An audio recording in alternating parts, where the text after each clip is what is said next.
Hello साथियों, जय हिंद आप सभी को। आज की इस वीडियो में हम डिस्कस करने वाले हैं एसएससी फेज 12 कट ऑफ 2024 की। साथियों, अगर आप भी एसएससी फेज 12 का इस बार matriculation level, intermediate level, graduation level का एग्जाम दिए हैं तो एक बार इस वीडियो को फ्रेंड्स कंप्लीट वॉच कीजिएगा। आपको पूरा एनालिसिस करके ए टू जेड जानकारी बिल्कुल सरल भाषा में बताएंगे कि साथ ही इसमें तीनों में अलग अलग कितने फॉर्म अप्लाई हुए थे, आपका पर सीट कंपटीशन कितने स्टूडेंट से होगा, एग्जाम का लेवल क्या था, पासिंग मार्क्स क्या रखी गई है और तीनों का अलग अलग एक्सपेक्टेड कट ऑफ इस बार कितनी जा सकती है, आपके लिए सीएफ स्कोर क्या होने वाला है, सब कुछ इस वीडियो में साथ ही जानकारी देने वाले हैं। तो साथियों, आपको सबसे पहले बता दें आपने किस लेवल का एग्जाम दिया था, कौन कौन सा आपने एग्जाम दिया था, आपका रॉ मार्क्स आपके हिसाब से कितना बढ़ रहा है, कमेंट बॉक्स में जरूर बताइएगा, जिससे साथ ही एक आंकड़ा मिल सके कि आपका स्कोर अभी तक कितना बन रहा है। तो आइए सबसे पहले हम साथ ही बात करते हैं इसके टोटल पोस्ट की। ध्यान से समझिएगा साथी, एक एक चीज़ आपको हम पूरा एनालिसिस करके लाए हैं, सब कुछ चीज़ें बताएंगे। टोटल पोस्ट की बात करते हैं साथी, इसमें टोटल पोस्ट है 2049। तो 2049 साथी टोटल पोस्ट थी, जिसमें आपका मैट्रिकुलेशन, इंटरमीडिएट, ग्रेजुएशन लेवल तीनों का था। तो 2049 के लिए फॉर्म कितना अप्लाई हुआ था साथी, इसको देखिएगा। फॉर्म अप्लाई हुआ था 33,71,643। तो टोटल जो फॉर्म अप्लाई हुआ था साथी, ये गूगल का डेटा है, 33,71,643 2049 पदों के लिए फॉर्म अप्लाई हुआ था। जिसमें साथी आप देख सकते हैं 10th लेवल का जो फॉर्म अप्लाई हुआ था वो था आपका सबसे ज़्यादा 12,72,388। उसके बाद 12th लेवल का जो एग्ज़ाम था उसका फॉर्म अप्लाई हुआ था 10,69,106। उसके बाद जो ग्रेजुएशन लेवल का एग्ज़ाम था उसके लिए फॉर्म अप्लाई हुआ था 10,30,149। तो टोटल आप तीनों को ऐड करेंगे तो आपका टोटल जो फॉर्म अप्लाई हुआ था वो 33,71,643 फॉर्म अप्लाई हुआ था।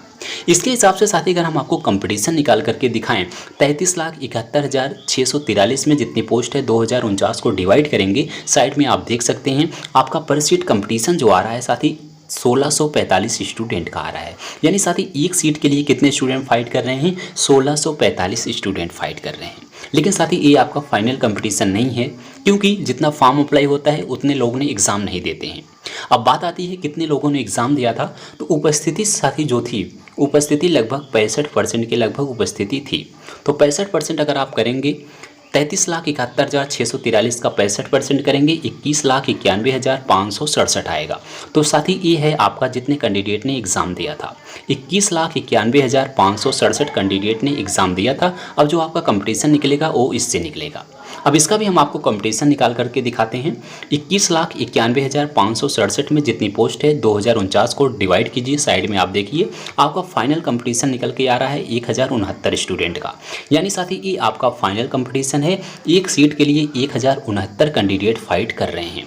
अगर आपको साथ ही इसमें फाइनल सिलेक्शन लेना होगा तो 1069 कैंडिडेट को पीछे करना होगा। तो देख सकते हैं कितना तगड़ा इसमें कंपटीशन हो रहा है। एक सीट के लिए 169 स्टूडेंट जो है एग्ज़ाम दे रहे हैं। अब हम बात करते हैं साथी इसके बाद इसका एग्ज़ाम का लेवल कैसा था, पासिंग मार्क्स क्या था। तो जो भी हमने आपको डेटा बताया साथी, ये आपका बिल्कुल गूगल के डेटा है। हमने आपको जितना भी आरटीआई का रिप्लाई आया था उतना आपको उस हिसाब से आपका कंपटीशन निकाल करके दिखा रहे हैं। अब आइए हम इसके बाद बात करते हैं एग्ज़ाम का लेवल और पासिंग मार्क्स की। तो ध्यान से समझिएगा साथी, एग्ज़ाम का लेवल अगर हम पासिंग मार्क्स की बात करें, सबसे पहले पासिंग मार्क्स जो इसका रखा गया साथी यूआर कैटेगरी का 30% रखा गया है। यानी 30% का मतलब समझेंगे, जो आपका नंबर है वो आपका 60 नंबर हो जाएगा। यानी आपका एक क्वेश्चन 2 नंबर के हैं तो आपका 30 क्वेश्चन हो जाएगा, 30 दूनी 60 नंबर। यानी आप यूआर कैटेगरी के हैं तो कम से कम आपको 60 नंबर लाना होगा, तब इस एग्ज़ाम को आप क्वालिफाई करेंगे। हालांकि 60 नंबर पर कुछ नहीं होगा, लेकिन आपका पासिंग मार्क्स जो रखा गया है वो 60 नंबर रखा गया है। ओबीसी ईडब्ल्यूएस का पासिंग मार्क्स 25% यानी 50 नंबर है। एससी और एसटी का जो है पासिंग मार्क्स 20% है यानी 40 नंबर है। यानी आप 200 में कम से कम आपको 40 नंबर साथ ही आपको लाना होगा। तो ये था आपका पासिंग मार्क्स। उसके बाद एग्ज़ाम के लेवल की बात करते हैं, क्योंकि साथ ही हमने आपको हर एक शिफ्ट का एनालिसिस भी कराया था। उस हिसाब से जो एग्ज़ाम का लेवल है आपको बता दें, जीके जीएस का जो लेवल था साथी वो आपका मॉडरेट से टफ लेवल का था। मॉडरेट से टफ लेवल का मतलब समझिएगा, इसमें आपका गुड क्वेश्चन का अटेम्प्ट कितना होना चाहिए। यानी आपने अगर मॉडरेट से टफ लेवल का है तो आपको कितना क्वेश्चन सही करना होगा, तो 18 से 20 क्वेश्चन कम से कम आपको साथी 18 से 20 क्वेश्चन आपको इसको हर हाल में सही करना होगा। मैथ की बात करें, मैथ का जो लेवल था वो मॉडरेट से टफ लेवल ए भी था। इसमें अगर हम क्वेश्चन के अटेम्प्ट की बात करें, कितने क्वेश्चन आपका करेक्ट होना चाहिए, 18 से 20 क्वेश्चन इसमें भी, यानी जीके जीएस में भी आपका कम से कम 18 से 20 क्वेश्चन सही हो, मैथ में भी आपका 18 से 20 क्वेश्चन सही होना चाहिए। रीजनिंग के लेवल की बात करें, रीजनिंग का जो लेवल था मॉडरेट लेवल का था, ना तो ज़्यादा ईजी था ना ही ज़्यादा हार्ड था। इसमें जो हम अगर क्वेश्चन के अटेम्प्ट की बात करें, 20 से 22 क्वेश्चन आप इसमें आराम से अटेम्प्ट कर सकते थे। इंग्लिश के लेवल की बात करें, इंग्लिश का भी लेवल मॉडरेट लेवल का था, तो थोड़ा सा वीक वोकैब जो है हार्ड आई थी, लेकिन इंग्लिश का ओवरऑल लेवल जो था मॉडरेट था। इसमें भी आप 20 से 22 क्वेश्चन सही कर सकते थे। अगर कम से कम आप 20 क्वेश्चन भी सही कर रहे हैं इसमें, तब भी आपका ठीक है। 20 क्वेश्चन रीजनिंग में, 18 क्वेश्चन आपका मैथ में, 18 जीके जीएस में। अगर आपका इतना क्वेश्चन सही हो रहा है, निगेटिव नंबर छोड़ने के बाद इतना सही हो रहा है, तब तो आप इस एग्ज़ाम को जो है आराम से क्लियर कर लेंगे। तो ये था आपका एग्ज़ाम का लेवल और पासिंग मार्क्स। तो एग्ज़ाम का लेवल आपने समझ लिया, जीके जीएस का लेवल मॉडरेट से टफ, मैथ का लेवल मॉडरेट से टफ, रीजनिंग का लेवल मॉडरेट और इंग्लिश का लेवल भी मॉडरेट था। उसके हिसाब से हमने आपको गुड क्वेश्चन का अटेम्प्ट भी बता दिया क्या होना चाहिए।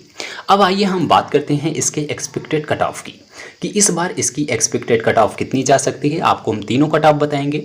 मैट्रिकुलेशन लेवल की साथ ही कट ऑफ अलग जाती है, आप सबको पता होगा। इंटरमीडिएट की अलग जाती है, ग्रेजुएशन लेवल की अलग जाती है। इसमें भी साथ ही जो मैट्रिकुलेशन लेवल की जो कट ऑफ होती है, इसमें UR, OBC, EWS, SC, ST की सबकी कट ऑफ अलग अलग जाती है, आप सबको पता होगा। और इसमें साथ ही एक चीज़ और ध्यान रखिएगा, जो भी हम आपको कट ऑफ बता रहे हैं ये आपका minimum to maximum cut off बताएंगे, क्योंकि साथ ही जैसे कि 200 में आपको हम बताते रहे 50 नंबर पर भी किसी का सिलेक्शन हो जाता है, किसी का साथ ही 140 नंबर पर लाने पर भी सिलेक्शन नहीं होता है, क्योंकि साथ ही ये आपके डिपेंड करता है आपकी पोस्ट पर। इसमें साथ ही लगभग देखेंगे तो 300 से 350 के लगभग टोटल पोस्ट हैं। तो हर एक पोस्ट की अलग अलग कट ऑफ लगती है। जिस पोस्ट को आपने प्रेफरेंस दिया होगा उस पोस्ट के हिसाब से आपकी कट ऑफ लगती है। जैसे आपने सबसे लो पोस्ट को चूज किया है जिसमें ज़्यादा एक्सपीरियंस मांगता है, अगर आपने उसको चूज किया है उस पर उसकी कट ऑफ साथ ही 60-65 पर भी उसका सिलेक्शन हो जाता है। जिसमें ज़्यादा कैंडिडेट फॉर्म भरते हैं जिस पोस्ट के लिए, उसकी कट ऑफ ज़्यादा चली जाती है, इसलिए उसमें सिलेक्शन नहीं होता है। इसलिए साथ ही हम आपको minimum to maximum cut off बता रहे हैं, उसके हिसाब से आप लोग देख लीजिएगा कौन सी पोस्ट पर आपने अप्लाई किया था। तो आइए सबसे पहले हम बात करते हैं मैट्रिकुलेशन लेवल की। तो ध्यान से समझिएगा, सबसे पहले हम मैट्रिकुलेशन का बता रहे हैं, उसके बाद इंटरमीडिएट, फिर ग्रेजुएशन का बताएंगे। तो मैट्रिकुलेशन लेवल की जो साथी इस बार कट ऑफ रहने वाली है वो आपका यूआर कैटेगरी के लिए वो साथी आपका 65 नंबर से लेकर के 165 नंबर तक देखने को मिलेगी। यानी साथी किसी पोस्ट की आपका 65-70 पर भी सिलेक्शन हो जाएगा, कोई पोस्ट की कट ऑफ जो है किसी किसी की 160-165 तक भी जाएगी। तो 65 से 165 के बीच आपका यूआर के लिए देखना आपका सेफ स्कोर रहेगा, 165 तक आपका मैक्सिमम कट ऑफ इसकी जाएगी। ओबीसी की बात करें, मिनिमम कट ऑफ जो है वो 60 नंबर से लेकर के मैक्सिमम आपका 160 तक जाएगी। तो साथ ही अगर आपका ओबीसी कैटेगरी से हैं तो 160 के लगभग बन रहा है, 155 160 तक बन रहा है, तो आपके लिए यह सेफ स्कोर है।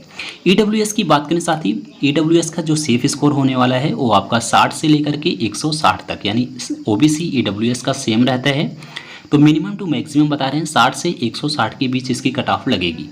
एससी की बात करते हैं साथी, एससी का जो कट ऑफ है वो 55 नंबर से साथी 145 तक सेफ है। अगर साथी आपका 145 तक स्कोर बन रहा है, मैक्सिमम में बात कर रहे हैं 145 तक बन रहा है तो बिल्कुल सेफ है। एसटी की बात करते हैं साथी, एसटी का जो कट ऑफ है साथी वो आपका 50 से लेकर के आपका 140 तक बिल्कुल सेफ है। तो देख लीजिएगा, अगर आपका एसटी से है तो एसटी में 140 तक अगर आपके स्कोर बन रहे हैं तो साथी बिल्कुल सेफ है, आपका इतना तक बिल्कुल सेफ स्कोर होने वाला है। आप लोग अपनी कैटेगरी वाइज अपना अपना देख लीजिएगा। अगर आपके मार्क्स साथी मैक्सिमम में बता रहे हैं 165 तक यूआर कैटेगरी में, ओबीसी में 160, ईडब्ल्यूएस में 160, एससी में 145, एसटी में 140 तक बन रहे हैं तो आपको कोई ना कोई पोस्ट मिल जाएगी। तो देख लीजिएगा, मैट्रिकुलेशन की लेवल की ये कट ऑफ थी। अगर आपने प्रीवियस ईयर का कट ऑफ डाउनलोड करके साथी देखेंगे, उसमें साथी सारे एक minimum to maximum cut off देखेंगे, 40-50 से कट ऑफ शुरू हुई है, 50 नंबर से 160 तक भी कट ऑफ गई है। उस हिसाब से हम आपको बिल्कुल सेफ स्कोर बता रहे हैं। इतना तक अगर आपका स्कोर बन जाएगा तो बिल्कुल सेफ है। अब आइए हम बात करते हैं साथी इंटरमीडिएट की। इंटरमीडिएट की कट ऑफ ध्यान दीजिएगा, अगर आपने इंटरमीडिएट का एग्ज़ाम दिया है तो इसका जो साथी यूआर कैटेगरी का सेफ स्कोर होने वाला है ये आपका साथी 60 नंबर से लेकर के आपका 160 के बीच रहने वाला है। अगर साथी आप यूआर कैटेगरी के हैं तो मैक्सिमम आपको 160 नंबर इसमें लाना होगा। ओबीसी की बात करते हैं, ओबीसी का जो सेफ स्कोर है वो 55 नंबर से लेकर के 155 तक है। तो अगर आप ओबीसी हैं तो आपको मैक्सिमम 155 नंबर तक तो लाना होगा। ईडब्ल्यूएस की बात करते हैं, ईडब्ल्यूएस का भी सेम रहता है, 55 से आपका 155 तक है। अगर आपका इंटरमीडिएट में साथ ही 150 नंबर भी बन रहा है तो बिल्कुल आपका सेफ है, आपका इसमें सिलेक्शन हो सकता है। एससी की बात करते हैं साथ ही, एससी के लिए जो सेफ स्कोर है वो आपका 50 नंबर से लेकर के 140 नंबर तक है। एसटी की बात करते हैं, एसटी का साथी जो है स्कोर वो 45 से आपका 135 नंबर तक बिल्कुल सेफ रहने वाला है। तो ध्यान दीजिएगा, आप लोग अपनी अपनी कैटेगरी वाइज अपना स्कोर देख लीजिएगा।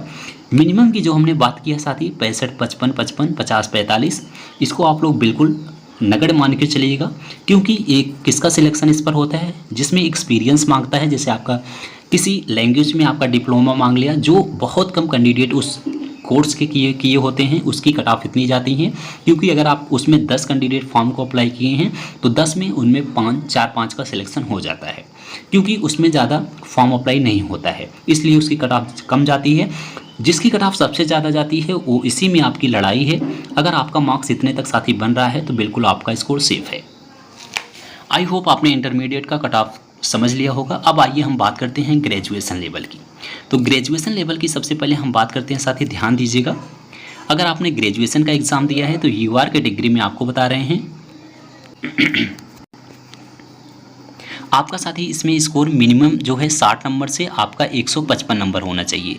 60 से 155 के बीच आपका यूआर कैटेगरी के लिए सेफ है। ओबीसी की बात करते हैं, आपका 50 से आपका 150 के बीच होना चाहिए, यानी मैक्सिमम आपका 150 नंबर होना चाहिए। ईडब्ल्यूएस में अगर आप हैं तो 50 से 150 बिल्कुल सेफ है। आपका एससी की बात करें, एससी के लिए 40 से 135 के बीच बिल्कुल सेफ है। एसटी की बात करें साथ ही 40 से आपका 130 के बीच आपका स्कोर बिल्कुल ठीक है। तो ध्यान दीजिएगा, ग्रेजुएशन लेवल में आपके कम से कम मार्क्स 155 होना चाहिए, ओबीसी में 150 होना चाहिए, ईडब्ल्यूएस में 150 होना चाहिए, एससी में 135 होना चाहिए, एसटी में भी आपका 130 होना चाहिए। तो अगर आपका मार्क्स साथी इतना तक बन रहा है तो बिल्कुल आप लोग सेफ हैं, आपका इसमें सिलेक्शन हो सकता है। तो साथी देखिए, हमने आपको तीनों का अलग अलग कट ऑफ बताया है। इसमें सबसे ज़्यादा जो कट ऑफ जाती है वो आपका हाई स्कूल की जाती है, यानी मैट्रिकुलेशन लेवल की सबसे ज़्यादा कट ऑफ जाती है। उसके बाद इंटरमीडिएट की जाती है, सबसे कम आपका ग्रेजुएशन लेवल की कट ऑफ जाती है, जैसे हमने आपको बताया है। तो सबसे कम आपका ग्रेजुएशन लेवल का कट ऑफ जाएगा, क्योंकि साथ ही ग्रेजुएशन लेवल पर कम फॉर्म अप्लाई होता है, इंटरमीडिएट पर थोड़ा सा उससे ज़्यादा होता है। आप देख सकते हैं, हमने आपको भी दिखाया है कितना फॉर्म अप्लाई हुआ था। सबसे ज़्यादा जो फॉर्म अप्लाई हुआ था वो आपका मैट्रिकुलेशन लेवल पर फॉर्म अप्लाई हुआ था, इसलिए साथ ही हमने आपको सब कुछ जानकारी आपको देते हैं कितना फॉर्म अप्लाई हुआ है, उस हिसाब से आपका कंपटीशन भी होता है। तो आई होप साथी आपको जानकारी अच्छी लगी होगी। अगर आपका इससे रिलेटेड कुछ डाउट है तो बिल्कुल कमेंट बॉक्स में अपना डाउट लिखिएगा, हम आपके डाउट को क्लियर करने का प्रयास करेंगे। तो कमेंट बॉक्स में साथी अपना मार्क्स ज़रूर लिखिएगा, कौन सा आपने एग्ज़ाम दिया था, किस कैटेगरी से हैं, आपके मार्क्स अभी तक कितने बन रहे हैं, कमेंट बॉक्स में लिखिएगा साथी, जिससे और स्टूडेंट्स को हेल्प मिल सके कि आप लोगों का मार्क्स कितना बन रहा है। तो वीडियो अगर साथी आपको अच्छी लगी हो तो एक बार वीडियो को लाइक ज़रूर करना, दोस्तों में शेयर करना, और इसी तरह से एसएससी फेज 12 से रिलेटेड पल की अपडेट के लिए चैनल को सब्सक्राइब कीजिएगा। मिलते हैं अगली वीडियो में, तब तक के लिए जय हिंद, जय भारत।